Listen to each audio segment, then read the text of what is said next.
Hi ladies, in this lesson we're going to discuss and clarify your most valuable feelings, your MVFs.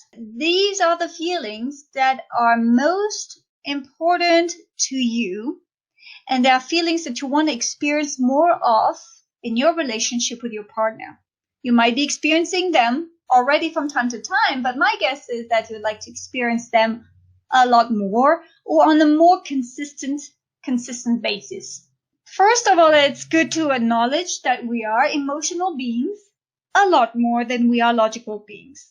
We live our life through our feelings and emotions a lot more than through our conscious, logical mind. It's especially true in relationships. Relationships are very emotional. They trigger a lot of feelings within us. And so as we talked about in a previous lesson, everything is linked. Some of the thoughts that you have would create some good thoughts, positive thoughts that trigger these nice, fuzzy, good emotions. And on the other end, you have some thoughts that are considered a bit more negative or limiting, in the sense that they limit our perception, and they tend to generate emotions within us that make us feel angry, overwhelmed, stressed, tensed, lonely, sad. So people typically want to improve their relationship on some level because they're experiencing a little bit too much of the negative feelings in their relationship. So that's my guess. You probably want to improve your relationship because you're experiencing negative feelings, maybe towards yourself, towards your partner, and or the relationship. It could be a combination of all of this, or just maybe the negative feelings is mostly towards yourself, or maybe it's mostly towards your partner. But that's why you're here. And that's what we're doing here. First of all, it's useful to acknowledge that feelings are human. They're part of our reality and they serve a purpose.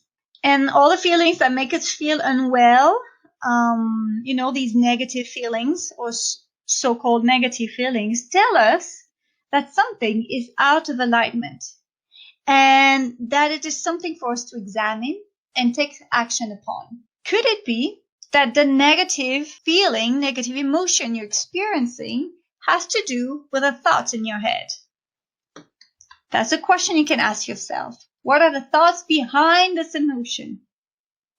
Or could it be that the negative emotion that you're experiencing is because some of your deepest values or needs are not being met, are not being honored? What important values or needs must you honor in this specific moment? These are the main reasons why we experience negativity in our lives.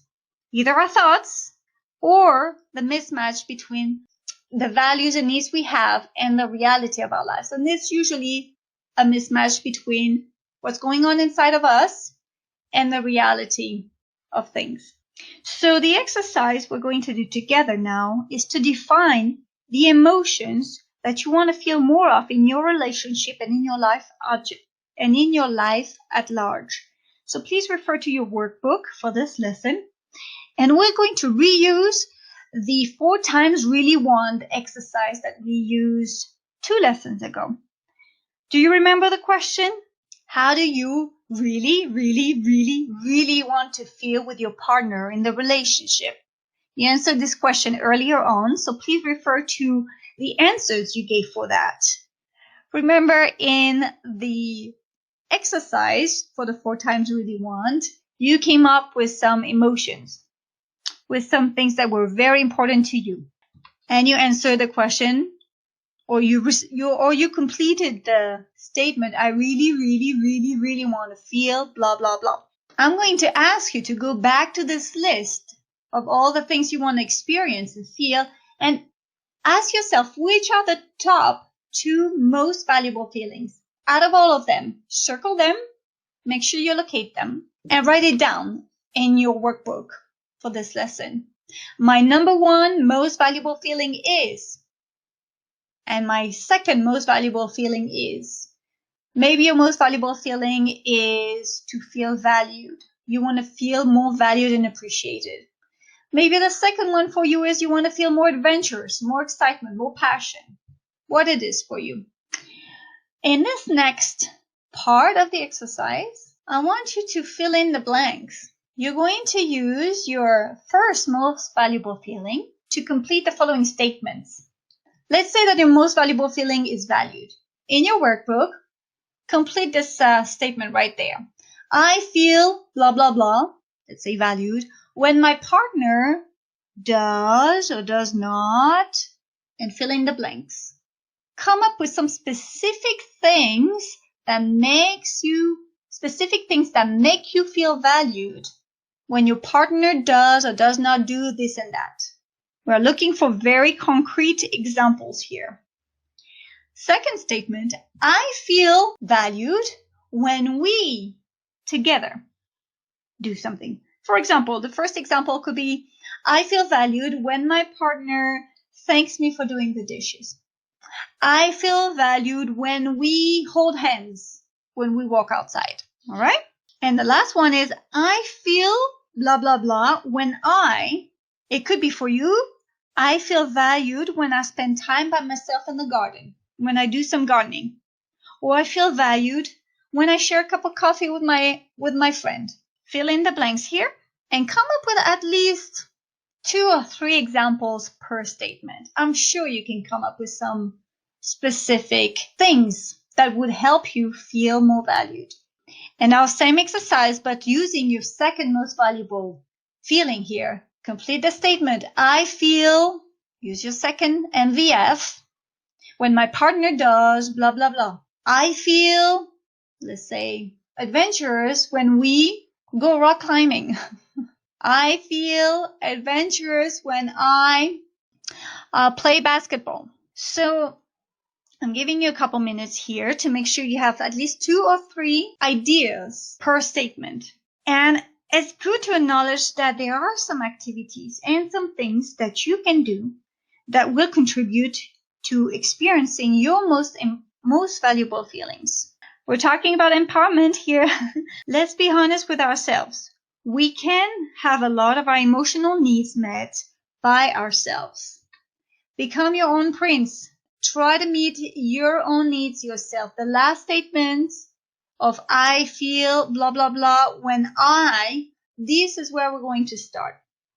This is what I want you to focus on for this lesson, is to find ways to meet your own MVF, your own most valuable feeling for yourself first. It is definitely helpful to have healthy and happy standards for your relationship and your partner. So I would suggest that you share your findings with your partner so that he knows what's going on inside yourself and what's really valuable and important to you. But the focus here is for you to do something that is under your control. It can be the little things you do for yourself. That's part of the self-care. And if you feel comfortable doing so, share your findings with your partner, right? This is the way you teach him how he can meet your emotional needs specifically.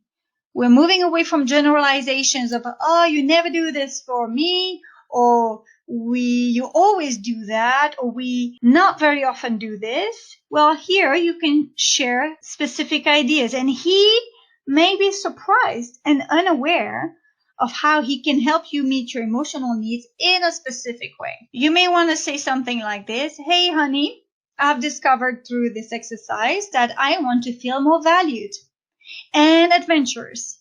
And I wasn't so clear on what it meant to feel more valued, but now I have some specific clues and ideas that I can share with you. Would you be interested in hearing about it? More often than not, if you approach your partner this way, he's going to say yes. You can say feeling valued is very important to me, and feeling adventurous as well. And for example, I feel valued when I do some gardening. I enjoy being in nature. I feel I'm taking care of the plants and I add value to life. This is an important feeling for me. So I'm going to do more of this. And I've noticed there is this gardening co-op in our neighborhood, and I'm going to join and meet with them once a month. So that's how you can show to your partner that you're taking care of your own emotions, that you don't need to rely and lean on him at all times. You're taking action, and this is very attractive, I think, for our partner to see how we shine and how we are self-sufficient in many ways. At least that's the kind of partner I want to hang out with. And you can also say, I also feel valued when we hold hands, when we walk together. It makes me feel very precious. It reminds me of when we were dating, and it makes me feel like I'm important to you, and I love this wonderful feeling. And I also feel valued when you thank me after I've done the dishes. It makes me feel like you appreciate even the little things that I do, because I do some of them for us, for our family, and out of love. There you go. That's how you can share this. But I want to give you a little warning here. Depending on the state of your relationship, sharing your findings with your partner may not be an option. When you ask him, hey, would you be interested in hearing about the findings from this exercise I've just done? Maybe you say, no, I'm not interested. Or maybe this is not the right time for him. So please don't take things personally. If there has been a lot of tension in your couple, the build-up has made it so that your partner's openness may not be quite there. Or it could be that he's busy and preoccupied with something else. You just haven't chosen the right time to talk a little bit more deeply here. And if you have turned against each other and are more enemies than friends, we're going to have to take a different path here. And it's going to take a little bit longer for you to get there. But by the end of this program, you should get there. If your partner agrees to help you meet your most valuable feelings, this is a cherry on the cake. But what I really want you to focus on this week is to fill up your own emotional tank.